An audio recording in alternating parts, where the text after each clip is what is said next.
exécutif corse. Bon, je ne vais pas redire tout ce qui a été dit par les précédents collègues, évidemment. 2 points. Un premier point, tout comme le collègue Nicolas Sansu, féliciter évidemment l'Assemblée de Corse pour la résolution qu'elle a prise en faveur du peuple palestinien. C'est vraiment tout à leur honneur et je nous invite à prendre exemple évidemment sur la prise de position qui est la leur, prise de position dont je rappelle qu'elle est simplement pour la demande d'application du droit international. Sur le sujet qui nous occupe ici, je vais essayer de le présenter un peu différemment, histoire de ne pas être redondant avec les collègues, mais à partir du moment où vous m'expliquez que vous voulez retirer au MEDEF le fait de gérer les ports et les aéroports pour les donner à une quasi-régie publique, bon, ça peut être que bien vu par l'insoumis que je suis. Plus sérieusement, je pense que c'est important effectivement que la collectivité de Corse puisse avoir la main sur la gestion des ports et des aéroports pour assurer la continuité territoriale.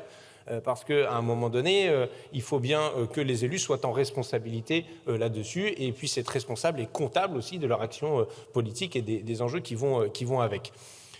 Évidemment, on a 2 amendements qui sont déposés, qu'on a maintenus à ce stade, mais évidemment, je les retirerai dans la discussion, puisque nous sommes favorables à un vote conforme sur le texte, on a bien compris, même si peut-être... Exactement, c'est ce que je viens de dire, chers collègues. Et c'est important Bon, même sur cette procédure, en vrai, il faudrait peut-être songer à ne pas commencer par le Sénat pour éviter de se retrouver dans cette situation.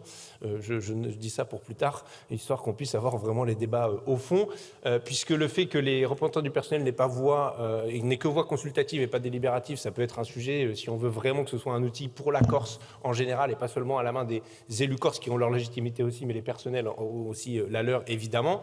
Et puis sur l'établissement public administratif. Sur le caractère administratif de l'établissement public, dit autrement. Parce que quand même, on se retrouve dans une situation un peu cocasse, où on dit, bon, ce n'est pas un établissement public administratif, mais ce n'est pas non plus un établissement public industriel et commercial.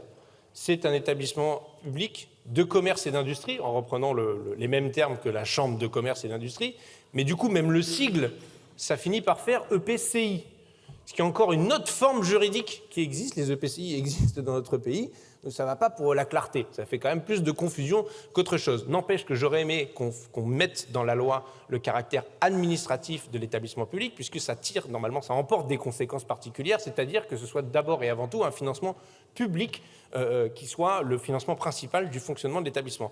Alors même que l'établissement, sinon, doit avoir des ressources propres ou de son propre fonctionnement lucratif. Parce que quand j'entends dire ici à cette tribune qu'en réalité ce sera le même mode de financement qu'avant pour les CCI, ce n'est pas de nature à me rassurer.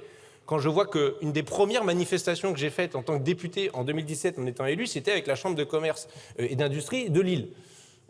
Oui, c'était pas évident de manifester aux côtés du MEDEF pour commencer le mandat, mais enfin, ça s'est passé comme ça, notamment sur les moyens attribués aux chambres de commerce et d'industrie qui ont été en diminution constante et qui ont fait qu'ils ont dû mettre en place des activités eux-mêmes lucratives pour remplir les caisses, pour faire leur mission de service public. Et ça, c'est pas acceptable. Donc, je dois dire ici à cet instant que nous serons vigilants quant au montant des subventions publiques qui seront attribuées à ce futur établissement public en Corse et plus généralement aux missions qui sont celles des CCI, qui sont des missions utiles et d'intérêt général, évidemment, et c'est pour ça que j'avais été présent à cette manifestation.